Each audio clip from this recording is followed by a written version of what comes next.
Tuhan Yesus baik, luar biasa, luar biasa. Thank you buat teman-teman yang sudah menolong kita masuk dalam hadirat Tuhan. Dimanapun saudara ada pada pagi hari ini, sekali lagi kami percaya bahwa Tuhan ada bersama-sama dengan kita. Wow, kita sudah memasuki bulan yang baru. Dan minggu pertama dari bulan April 2020. Kita sudah melewati 3 bulan yang pertama. Dan pada hari ini khususnya di awal bulan ini saya ingin menyampaikan kepada saudara sebuah tema yang baru. Dan tema kita untuk 3 bulan ke depan adalah Man of Honor. Seorang yang terhormat. Dan kita sudah belajar mengenai 3 bulan yang lalu mengenai bagaimana kita harus mempunyai visi, man of vision, kita mempunyai tujuan-tujuan dalam kehidupan kita. Dan juga bulan yang baru saja lewat kita sudah bicara mengenai belief atau keyakinan atau iman, percaya kita kepada Tuhan. Dan saya yakin saudara sudah mendengarkan banyak khotbah-khotbah yang begitu bagus. Dan minggu lalu Dede Arif Dede sudah menyampaikan kebenaran firman yang sangat luar biasa. Dan saya yakin saudara semua diberkati oleh Tuhan. Dan saya ingin menyambungkan apa yang 3 bulan pertama kita sudah lewati dan kita sudah pelajari bersama-sama. Dan di dalam ibadah online ini saya juga ingin menyampaikan kepada saudara sebuah tema yang baru untuk 3 bulan ke depan. Ya tadi seperti yang saya sudah sebutkan tadi, Man of Honor. Man of Honor itu bicara mengenai seorang yang terhormat. Dan seorang yang terhormat itu adalah seorang yang mempunyai value, yang mempunyai nilai-nilai dalam kehidupannya. Dan juga seorang yang bertanggung jawab dalam kehidupannya. Dan juga seorang yang memiliki wisdom atau hikmat di dalam kehidupannya. Nah 3 hal ini yang akan kita bicarakan bersama-sama.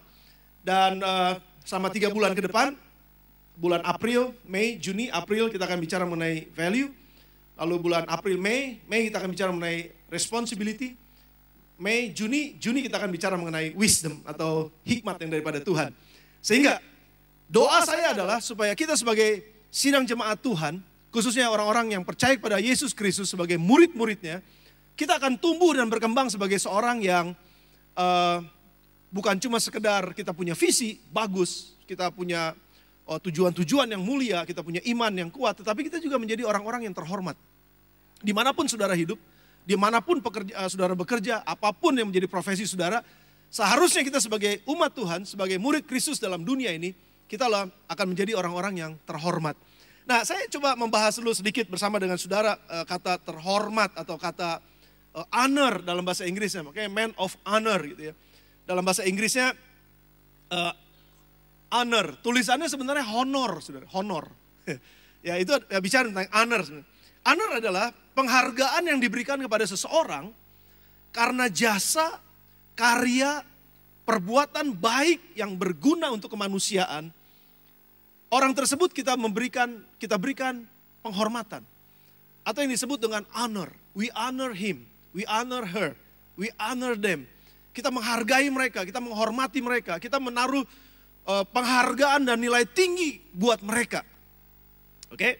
Dan itu artinya honor, man of honor atau honor, penghargaan, penghormatan yang diberikan. Nah, saudara kalau bekerja, kalau saudara adalah seorang pekerja, pengusaha atau pekerja, maka ketika saudara bekerja, saudara dapat honor, seperti yang tadi saya bilang. Saudara dapat honor. Nah, honornya atau upahnya itu adalah berupa gaji atau mungkin salary yang kita biasa sebut itu. Tetapi kalau saudara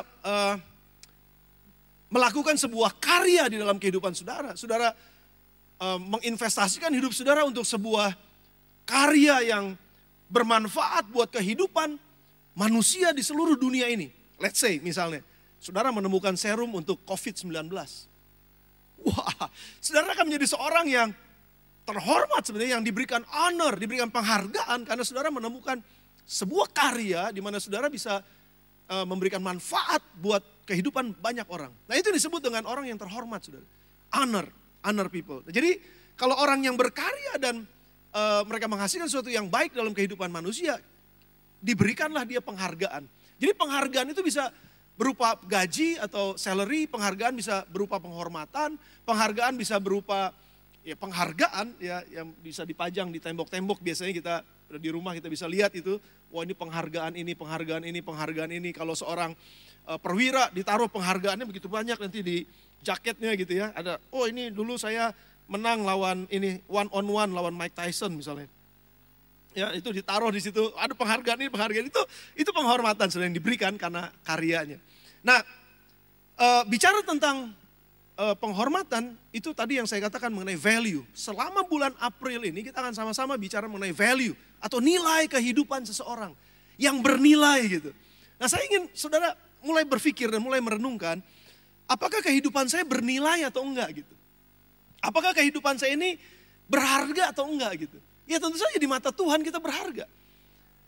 Kita mulia di mata Tuhan, tapi apakah kita menghargai diri kita sendiri? Apakah kita menilai tinggi diri kita sendiri? Atau mungkin lingkungan kita, keluarga kita kah? Masyarakat kita, apakah mereka menilai atau menghargai hidup kita tinggi dan besar? Nah itu yang menjadi pertanyaan dan kita mau, setiap kita pasti mau saya percaya menjadi orang-orang yang mulia, menjadi orang-orang yang berharga, menjadi orang-orang yang bernilai. Nah bicara tentang nilai atau value itu adalah keberhargaannya seseorang. Kalau saya ambil contoh misalnya ini tumbler ini harganya berapa? Ya sesuai dengan kualitasnya. Nah ini kualitasnya sih bagus. Ini bisa sebentar kekepin dulu.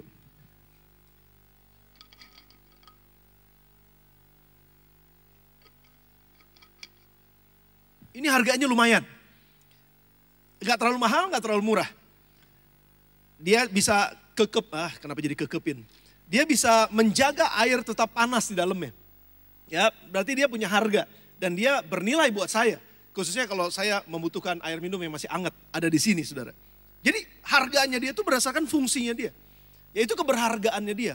Dan saya akan jagain dia. Jadi seberapa besar nilainya dia, ya seberapa besar kontribusinya dia buat kehidupan. Jadi seberapa berharganya hidup saudara, seberapa bernilainya hidup saudara tergantung dari seberapa berkontribusinya saudara buat sebuah lingkungan, buat sebuah masyarakat, buat sebuah keluarga misalnya, buat sebuah organisasi. Saudara akan dihargai sesuai dengan kontribusi yang saudara berikan. Kalau kita malas kerja, kalau kita malas ngapa-ngapain gitu ya, pokoknya yang penting gue digaji aja setiap bulan gue digaji gitu ya. Ya kerjanya telat melulu, ntar alasannya sakit melulu, apalagi sekarang batuk sedikit, oh maaf saya nggak masuk, batuk. Orang juga takut kalau ada orang batuk sekarang.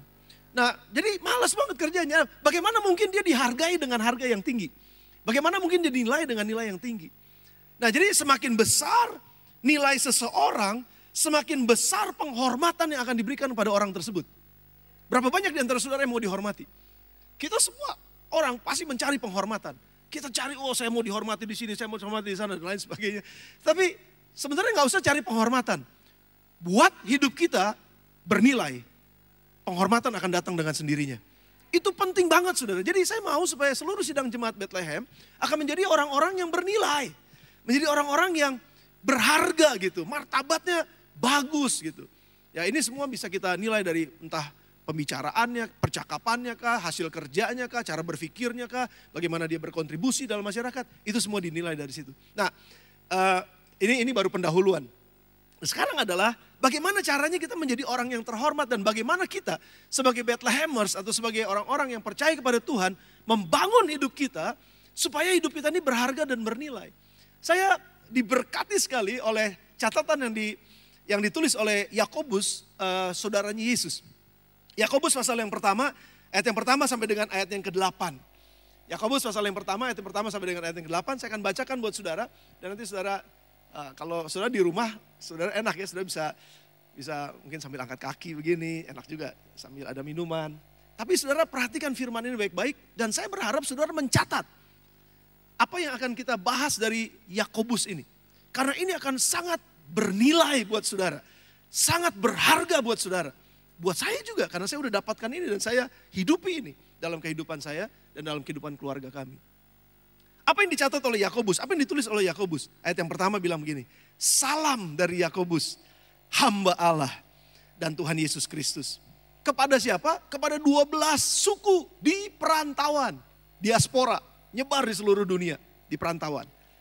Saudara-saudaraku, menarik nih.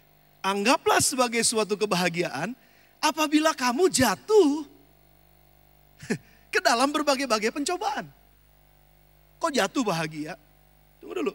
Sebab kamu tahu bahwa ujian terhadap imanmu itu menghasilkan ketekunan. Yang keempat, Dan biarkanlah ketekunan itu memperoleh buah yang matang. Supaya, ini dia, kamu jadi sempurna, jadi utuh, penuh gitu, jadi utuh dan tidak kekurangan suatu apapun. Bukankah semua orang mau seperti ini? Nah, tetapi apabila di antara kamu ada yang kekurangan hikmat, hendaklah ia memintakannya kepada Allah. Minta sama Tuhan. Yang memberikan kepada semua orang dengan murah hati dan dengan tidak membangkit-bangkit. Maka hal itu akan diberikan kepadanya. 6. Hendaklah ia memintanya dengan iman. Dan sama sekali jangan bimbang. Sebab orang yang bimbang sama dengan gelombang laut yang diombang-ambingkan kian kemari oleh angin. Ayat yang ke-7. Orang yang demikian janganlah mengira bahwa ia akan menerima sesuatu dari Tuhan.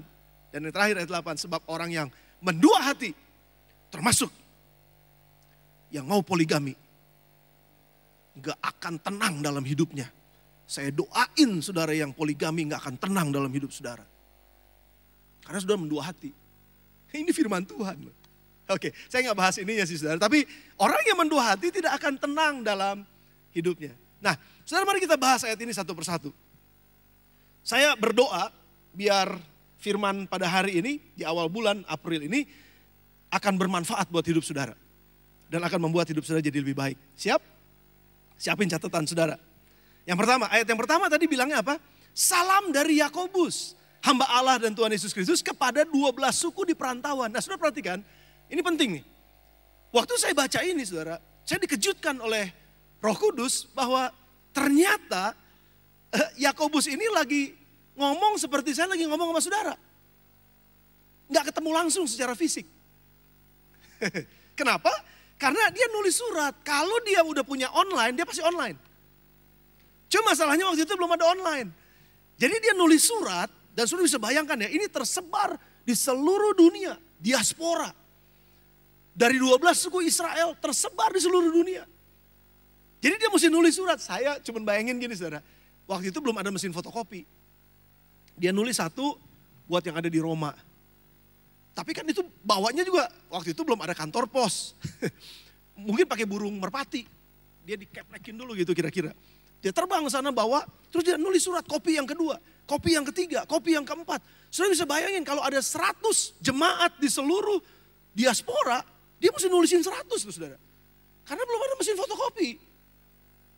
Jadi dia ngelotok nih kalau ngomong ini nih. Dia udah ngelotok banget. Surat pertama mungkin dia masih robek sedikit, dia buang, robek sedikit, dia buang karena salah nulis. Karena kan gak bisa di tip X. Dia tulis sampai akhirnya dia biasa. Dan ini saya yakin surat ini adalah hasil pergumulannya. Surat ini adalah hasil dari doanya.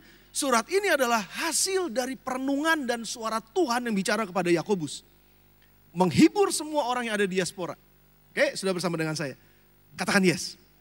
Oke, nah apa yang terjadi dengan jemaat diaspora, saudara? Saya catat beberapa hal berdasarkan sejarah. Pada saat itu jemaat Tuhan, gereja mula-mula, mereka kan dianiaya di Yerusalem. Lalu mereka tersebar ke seluruh dunia. Jadi ini adalah masa-masa penganiayaan. Dan ini bukan masa yang mudah, ini masa yang sulit. Mereka dianiaya, mereka harus melarikan diri. Saudara bisa bayangin, mereka jual harta mereka. Kalau sekarang nih kaum refugee, teman-teman yang refugee yang dari negara-negara yang sedang perang, mereka datang ke Indonesia, ada begitu banyak, ratusan ribu mungkin sekarang. Dan itu mereka mencari suaka, mereka mencari perlindungan, tapi pada saat itu nggak ada PBB, pada saat itu nggak ada. Jadi siapa yang mau melindungi mereka? Jadi mereka melindungi diri mereka sendiri sebetulnya. Jadi mereka pergi, mereka lari kemanapun, di mana mereka bisa sampai. Mereka jual harta mereka karena masa penganiayaan di Yerusalem. Jadi dari Yerusalem mereka tersebar kemana-mana. Ini masa sulit saudara, yang pertama. Yang kedua, mereka hidup dalam tekanan bangsa lain. Saudara yang pernah hidup atau biasa hidup di luar negeri ya, saudara tetap pasti akan nyanyi begini, Indonesia, tanah air beta. Udah yang paling bagus mah beta aja pokoknya. Si beta yang main tamborin. Ya udah itu yang paling bagus kayaknya. Ya tanah air beta udah paling bagus. Ya sebagus-bagusnya negeri orang selalu berpikir gini, gue mau pulang kampung. Apalagi udah mau lebaran nih, pulang kampung. Kalau bisa jangan dulu. Selama COVID ini mesti ditahan dulu. Nah cuman maksud begini saudara. Jadi mereka hidup dalam tekanan-tekanan yang luar biasa. Mereka hidup di dalam penganiayaan. Mereka hidup di bawah tekanan bangsa lain dan ekonomi juga sulit pada saat itu. Saudara bisa bayangin ya, hidup dalam tekanan bangsa lain, tersebar karena penganiayaan.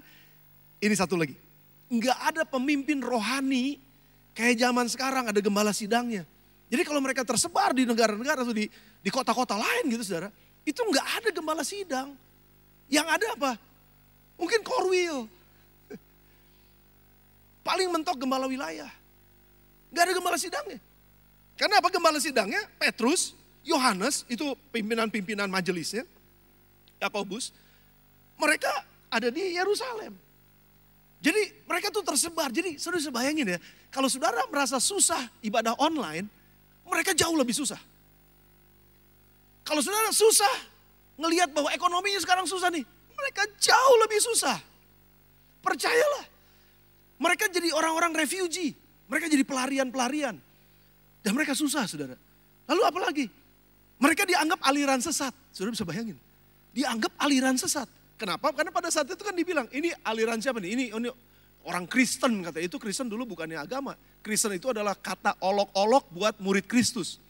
Jadi waktu mereka melarikan diri, mereka lagi dikejar-kejar sebagai orang-orang yang sesat. Saudara, saya gak bisa bayangin kesulitan jemaat yang diaspora ini seperti apa pada saat itu. Lalu yang berikutnya gini, ya tadi secara ekonomi gak mudah. Mereka jual harta, mereka mesti mulai usaha baru di tempat mereka. Dan usaha barunya terus tiba-tiba keadaan ekonomi kerampok. Minggu lalu Arif Dede cerita bahwa dalam 1 minggu katanya orang yang paling kaya itu sahamnya jatuh sampai berapa triliun. Saudara, masa sulit sekarang ini sudah dialami oleh gereja mula-mula. Kalau saudara lagi nangis pada hari ini,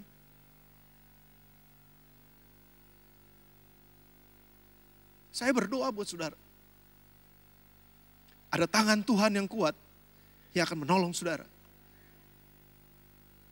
Kalau saudara sedang merasa takut hari ini, ada tangan Tuhan yang kuat yang akan menolong saudara.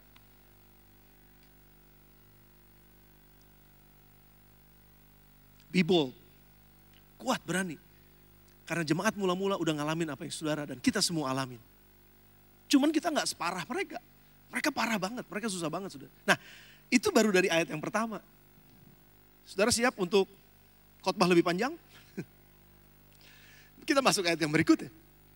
Dalam kondisi seperti itu, Yakobus menuliskan surat penghiburan yang merupakan firman Tuhan yang disampaikan untuk jemaat-jemaat pada saat itu di seluruh dunia, diaspora. Nah, ayat yang kedua sampai dengan ayat yang keempat ini yang saya mau bahas menjadi poin yang kedua. Yang kedua ini bilang begini. Saudara-saudaraku, anggaplah sebagai suatu kebahagiaan apabila kamu jatuh ke dalam berbagai-bagai pencobaan. Karena apa? Kan kamu tahu bahwa ujian terhadap imanmu menghasilkan ketekunan. Biarlah ketekunan itu memperoleh buah yang matang supaya kamu menjadi sempurna dan utuh dan tidak berkurangan suatu apapun juga. Saya mau sampaikan ini buat saudara. Bayangin dalam keadaan sulit seperti itu, dalam keadaan susah, dalam keadaan terjepit. Yakobus bilang kepada jemaat, anggaplah sebagai suatu kebahagiaan. Kalau kamu jatuh ke dalam berbagai-bagai pencobaan. Artinya, gimana mungkin Pak, saya lagi dicobain. Bagaimana mungkin Pak, ekonomi lagi lemah, saya bisa bahagia. Kenapa Yakobus berani bilang seperti ini? Ada satu yang mulia yang Tuhan siapkan di belakang sebuah pencobaan. Kalau bahasa sekarang dibilang ada udang di balik batu, ini ada berkat di balik pencobaan. Jadi kalau kamu mau dapetin berkatnya, kamu jangan ngedumel waktu ada pencobaannya. Ini penting banget saudara. Saya analogikan seperti seorang anak yang lagi sekolah. Seorang anak yang lagi sekolah, ya, pelajar atau mahasiswa yang lagi kuliah, itu kan kalau mau naik tingkat kan mesti ujian. Makanya kenapa dibilangnya supaya kamu, ayat yang ketiga, boleh tayangin ayat yang ketiga.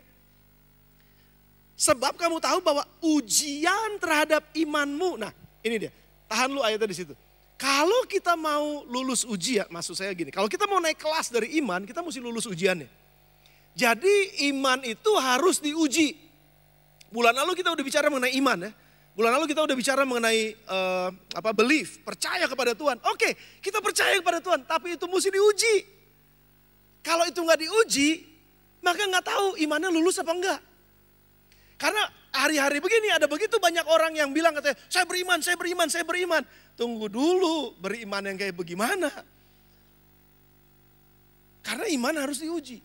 Sama seperti anak sekolah harus diuji. Nah, apa yang disebut oleh Yakobus sebagai kebahagiaan adalah seperti seorang anak seharusnya senang ketika diuji.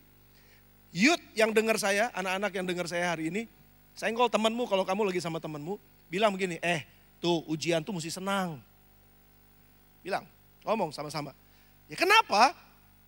Karena kalau kita ujian, kita akan dapatkan nilai dari hasil belajarnya kita. Dan setelah itu kita naik tingkat.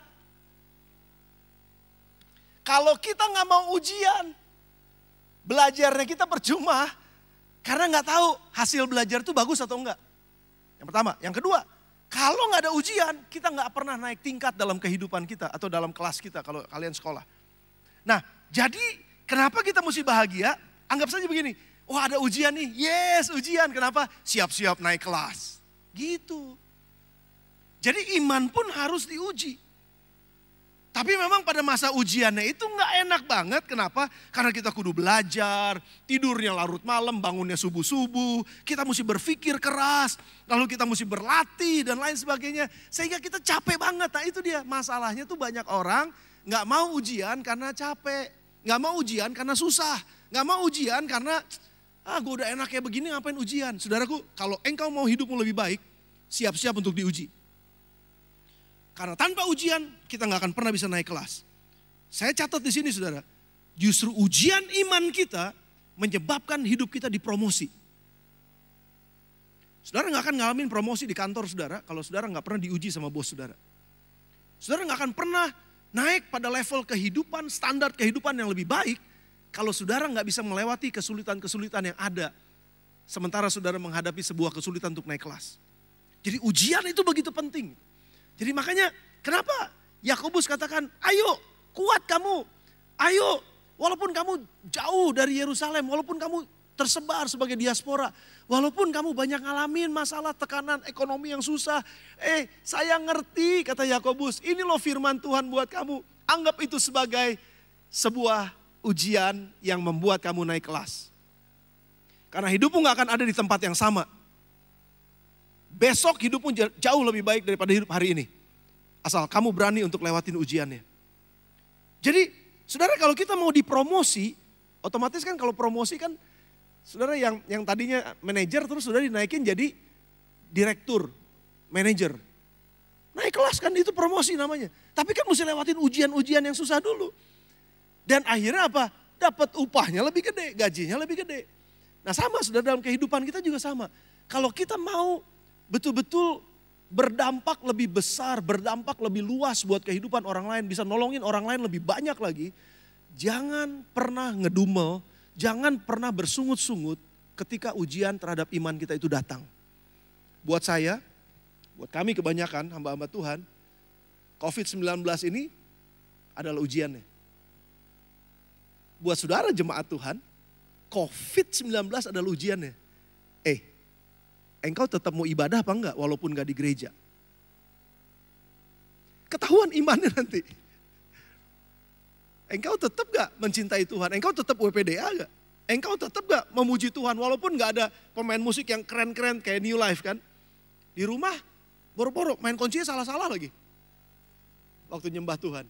Tapi kita bilang begini, gue enakan di gereja, gue kalau di sini mah gue gak mau kebaktian. Tunggu dulu. Ini ujian kita.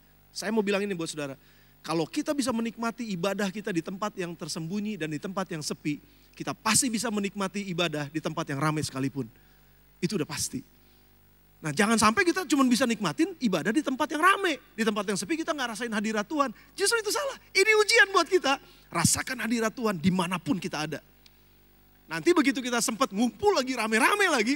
Wow, saya membayangkan itu ibadah yang luar biasa itu. Sudah bersuka cita? Saya bersuka cita saudara. Jadi kalau saudara ingin dipercaya tanggung jawab yang lebih besar, maka saudara harus mau diuji imannya.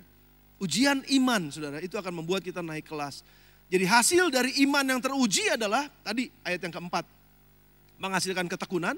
Dan ketekunan itu katanya ayat yang keempat, dan biarlah ketekunan itu memperoleh buah yang matang. Jadi kalau ujian iman kita lulus, saudara dan saya akan jadi orang yang lebih matang. Saudara dan saya akan jadi orang yang lebih sempurna. Saudara dan saya akan jadi orang yang lebih utuh. Saudara dan saya akan jadi orang yang tidak kurang suatu apapun juga. Saudara bisa bayangkan ya, kekuatan. Jadi gini saudara, bulan lalu kita udah bahas tentang iman. Siap-siap diuji imannya. Dan buat saya ini merupakan satu ujian iman buat gereja kita saat ini. Ada begitu banyak hal yang terjadi. Ada begitu banyak hal yang juga membuat susah banyak pengusaha. Saya ngerti banget. Saya ngerti banget. Dan ini merupakan masa-masa ujian iman. Tetaplah kuat di dalam firman Tuhan. Saudara jangan mengeluh, tapi ucapkan syukur setiap saat. Karena kita tahu bahwa Allah turut bekerja dalam segala sesuatu untuk mendatangkan kebaikan bagi mereka yang mengasihi Dia. Ya, apa yang kita nggak pernah lihat dengan mata kita, yang kita nggak pernah dengar dengan telinga kita, yang nggak pernah mungkin timbul dalam hati kita, Tuhan udah siapin sesuatu yang baik. Justru saya yakin ya, dalam kondisi seperti sekarang ini yang sulit secara ekonomi buat saudara para pengusaha, saya yakin dalam nama Yesus ada sesuatu yang baik yang saudara nggak pernah lihat, yang saudara nggak pernah dengar, yang saudara nggak pernah timbul dalam hati saudara. Itu Tuhan lagi siapin buat saudara. Siap-siap aja, gedein daya tampung saudara, karena berkat Tuhan akan dicurahkan buat saudara. Saya sangat yakin saya ngomong ini dengan iman, saya ngomong ini dengan percaya kepada Tuhan dalam wibawa otoritas ilahi. Dan saya percaya itu akan terjadi. Karena ini firman Tuhan ya saudara. Jadi yang pertama adalah imannya kudu diuji. Supaya apa? Kita semakin matang, sempurna, utuh dan tidak kurang suatu apapun juga. Sehingga kita dapat dipercaya, menjadi orang yang dapat dipercaya. Itu sebenarnya bulan yang berikutnya kita akan bahas. Tekun. Kalau kita tekun berarti kita akan konsisten. Kalau kita bisa konsisten, kita nggak mudah menyerah gitu.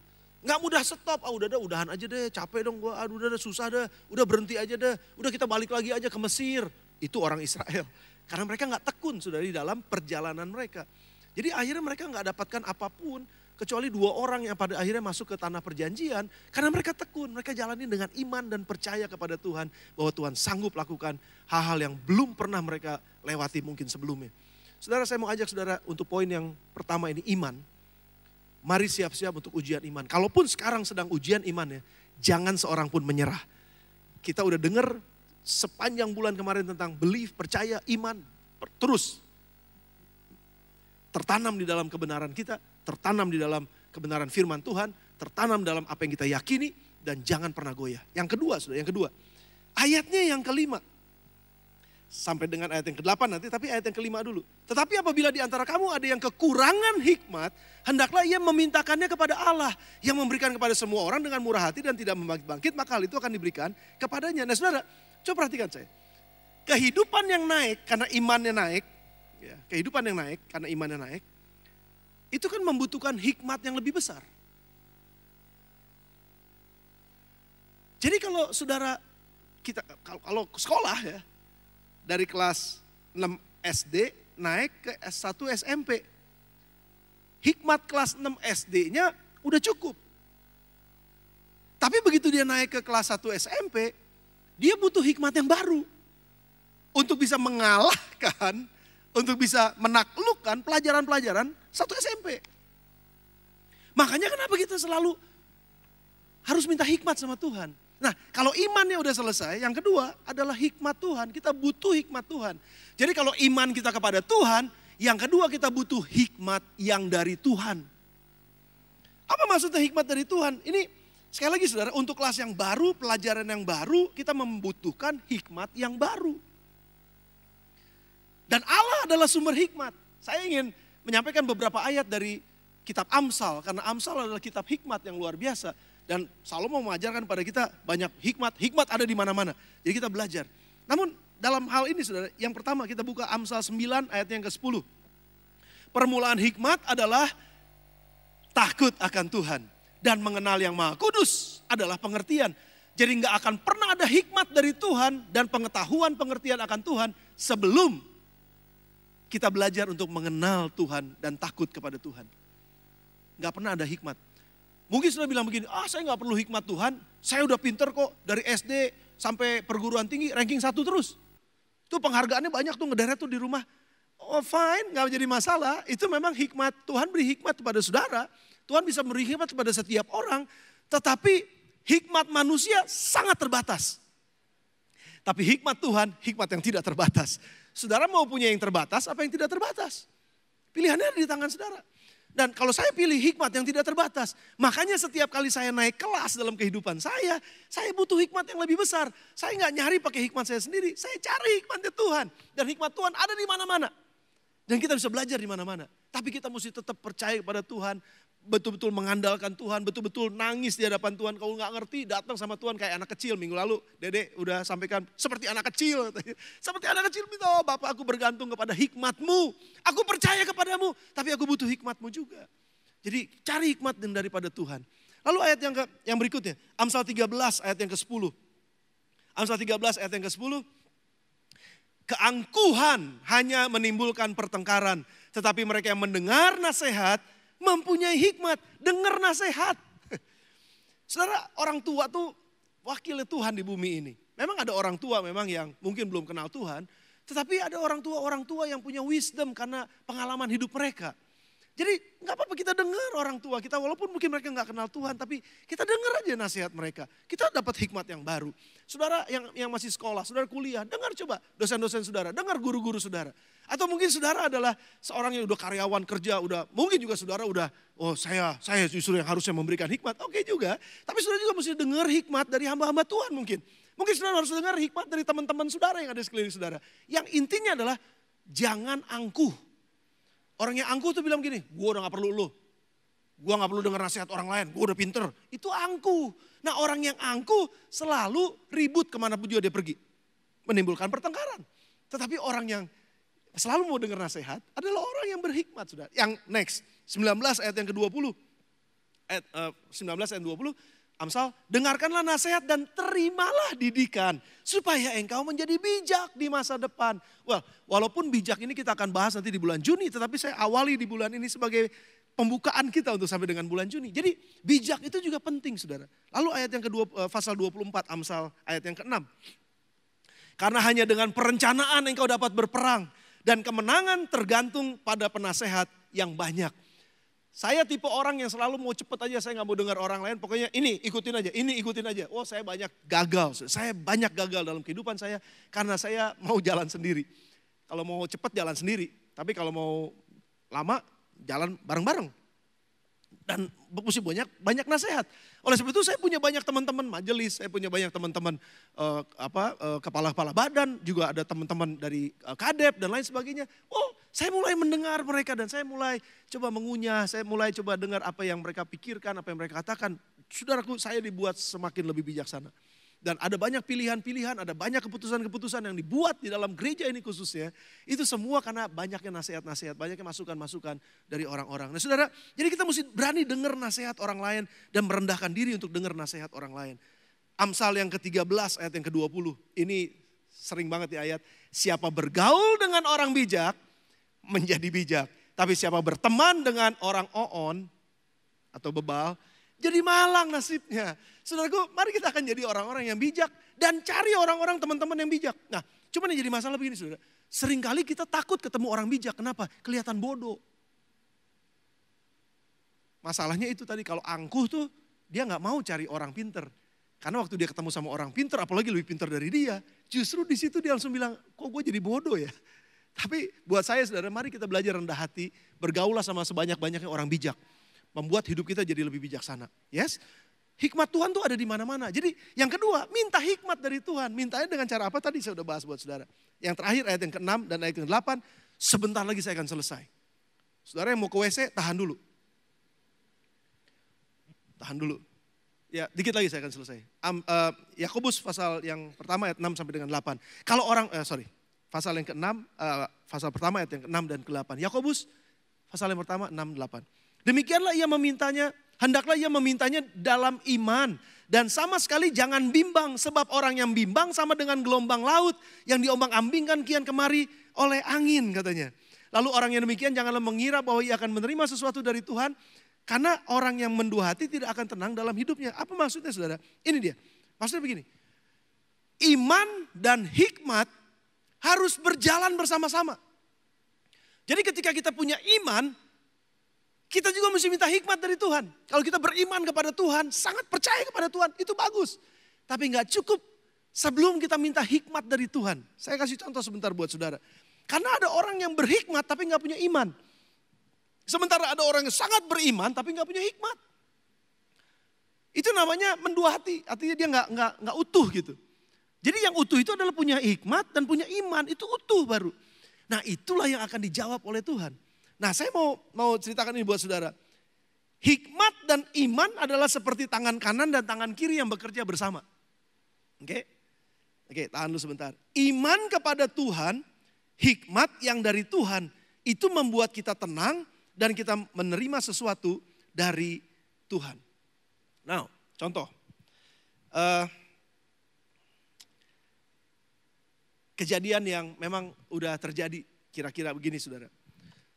Saya percaya banget bahwa saya bisa mendaki gunung. Saya percaya kepada Tuhan bahwa saya bisa taklukkan gunung gede misalnya. Ini contohnya saudara. Saya bisa taklukkan gunung gede, saya beriman kepada Tuhan. Oke? Kan iman saya mesti diuji. Begitu saya diajak naik ke gunung gede, baru 1/4 jalan saya udah nyerah. Kenapa? Jalannya susah soalnya. Itu baru ujian iman saudara. Makanya ujian iman itu membutuhkan hikmat. Nah ketika saya punya iman, saya pasti bisa menaklukkan gunung gede nih. Oke, fine, bagus, imannya bagus. Tetapi saya mesti minta hikmat dari orang-orang yang pernah naik gunung gede. Gimana sih caranya naik gunung gede? Persiapannya apa sih? Saya butuh hikmat itu. Jadi ketika saya punya iman, saya minta hikmat. Dan iman dan hikmat ini berjalan bersama-sama. Dan ketika ini berjalan bersama-sama, saya mau pastikan, walaupun saya mungkin gak sampai ke ujungnya, paling enggak beberapa meter dari ujung saya bisa sampai. Kenapa? Karena saya punya keyakinan, saya punya belief, tapi juga saya dikasih hikmatnya. Nah setelah saya bisa melewati gunung gede, kan saya punya iman harusnya lebih besar dong saudara. Nah ketika saya mau punya iman yang lebih besar, saya bilang begini, saya akan, gunung yang lebih tinggi apa sih? Gunung Mount Everest, udahlah pokoknya yang paling tinggi aja dulu. Gunung gede udah saya lampaui, saya mau melampaui gunung yang lebih gede lagi. It's okay saudara, itu fine, itu iman. Mount Everest, I am coming. Kira-kira gitu kan saudara. Nah ketika saya bilang bahwa saya mau lebih tinggi daripada gunung gede, that's fine. Tapi kita membutuhkan hikmat yang lebih besar dari sekedar hikmat yang hanya bisa menaklukkan gunung gede. Karena Mount Everest lebih besar saudara. Makanya kenapa dibilang oleh Yakobus, dalam kondisi kehidupanmu sekarang, engkau pasti akan terus naik dan bukannya turun. Namun kalau engkau sudah naik, engkau membutuhkan hikmat baru dan minta hikmat itu dari Tuhan. Sehingga ketika iman dan hikmat ini berjalan bersama-sama, lihat keberhasilan pasti akan terjadi dalam kehidupan kita. Saudara, kalau sekarang omset jualanmu misalnya taruh 10 triliun. Gede. Lalu kalian udah sampai 10 triliun. Itu juga kerja keras, berat banget. Wah kalian mesti latihan, kalian mesti segala macam. Nah sekarang kalian mau naikin ke 20 triliun. Ingat, kalian butuh hikmat yang baru untuk mencapai 20 triliun. Dan hikmat itu didapatkan dari Tuhan. Minta sama Tuhan. Saya mau tutup dengan Amsal pasal yang ke-22 ayat yang ketiga. Kalau orang bijak melihat malapetaka, bersembunyilah ia. Tapi orang yang tak berpengalaman, jalan terus, lalu kena celaka. Dalam kondisi yang seperti sekarang ini saudara, kan berapa minggu yang lalu kita dengar bahwa ada gereja yang pro dan kontra, mau online, mau nggak online, online, nggak online. Terus bilang ini, kalau online, kamu nggak beriman. Terus kalau nggak online, kamu nggak beriman. Kalau online kamu nggak beriman. Kalau nggak online, kamu nggak ngikutin pemerintah katanya gitu. Jadi ini pro dan kontra. Saya bilang aja begini, ini bukan masalah iman nggak beriman. Ini masalah yang berbeda dengan iman gak beriman. Ini masalahnya jadi bijak atau jadi bodoh. Karena kalau orang bijak melihat malapetaka katanya, udah jelas-jelas kalau ngumpul di tempat banyak itu yang menyebabkan penyebaran COVID. Dan kita tahu loh. Terus kita bilang gini, enggak saya beriman kepada Tuhan. Sebenarnya itu bukan beriman, keras kepala. Wah, tapi saya nggak mau menghakimi itunya, maksud saya bukan itu. Tapi maksudnya begini, kalau orang bijak melihat malapetaka, ya dia pasti akan begini, oke saya mau pakai iman saya nih, saya akan terus maju. Tapi saya akan tanya dulu, minta hikmat, itu maksudnya. Jadi imannya udah ada, minta hikmat. Minta hikmat coba tanya-tanya dan lain sebagainya. Akhirnya kan kita dapat. Nah kalau kita perkirakan bahwa oh kita nggak akan bisa melewati ini nih. Ya kita mundur. Tapi kalau memang setelah hikmatnya bilang bahwa kita bisa lewatin, ya lewatin sesuai dengan iman dan hikmatnya. Tapi kalau memang udah dibilang katanya nggak bisa dan lain sebagainya, jangan nekat. Dalam usaha juga sama, dalam bisnis sama. Jangan nekat kalau udah dibilang, lu bakalan rugi lu. Ya itu udah dihitung kok semuanya. Ya udah iman sih iman, tapi juga kan ada hikmatnya. Jangan diterobos. Kenapa? Karena nanti akan jadi seperti orang yang tak berpengalaman. Orang tak berpengalaman itu adalah orang-orang yang gak mau dengar nasihat. Orang yang gak berpengalaman adalah orang-orang yang gak pernah jatuh di tempat yang mungkin juga bikin dia sakit gitu. Jadi dia gak punya pengalaman. Nah tapi kita dengar nasihat orang. Kita beriman kepada Tuhan, kita dengar hikmat dari Tuhan melalui orang-orang yang ada di sekeliling kita. Maka kehidupan kita akan dikuatkan, diberkati oleh Tuhan. Doa saya adalah supaya kita akan menjadi orang-orang yang matang, sempurna, utuh, dan tidak kurang suatu apapun juga. Kita menjadi orang-orang yang terpandang, kita akan menjadi orang-orang yang terhormat, kita akan menjadi orang-orang yang dipenuhi oleh wibawa otoritas Tuhan. Dipenuhi oleh value-nya Tuhan, nilai-nilainya kerajaan sorga. Kita menjadi orang-orang yang bertanggung jawab, dan kita pun akan menjadi orang-orang yang mempunyai hikmat yang daripada Tuhan. Maka kehidupan sebagai orang yang terhormat, itu akan menjadi predikat buat kita. Saudara gak perlu cari-cari hormat dari orang. Berimanlah kepada Tuhan dan mintalah hikmat Tuhan. Maka kalau kita terus berjalan di dalam path yang benar ini, otomatis Tuhan akan angkat kita menjadi orang-orang yang terhormat. Tundukkan kepala saudara dimanapun saudara ada. Dalam nama Tuhan Yesus. Saudara renungkan firman ini. Dan sementara saudara merenungkan firman ini, izinkan Roh Kudus bicara kepada saudara di tempat duduk saudara masing-masing, dimanapun saudara ada. Dan sementara kita merenungkan firman ini, singers akan bantu kita nyanyikan satu pujian. Kita gak perlu takut karena Tuhan menyertai kita. Kita gak perlu merasa bimbang sebab Dia akan menyertai kita. Dan kita pasti gak akan goyah. Sebab Tuhan beserta dengan kita. Engkau besertaku, ku tak akan goyah, takkan menyerah. Sebab Engkau bersamaku, ku tak akan goyah, takkan menyerah. Sebab Engkau besertaku, ku tak akan goyah, takkan menyerah. Sebab Engkau bersamaku, ku tak akan goyah, takkan menyerah. Sebab Engkau besertaku, ku tak akan goyah, takkan menyerah. Sebab Engkau bersamaku, ku tak akan goyah, takkan menyerah. Sebab Engkau besertaku, ku tak akan goyah, takkan menyerah. Sebab Engkau bersamaku, Yesusku.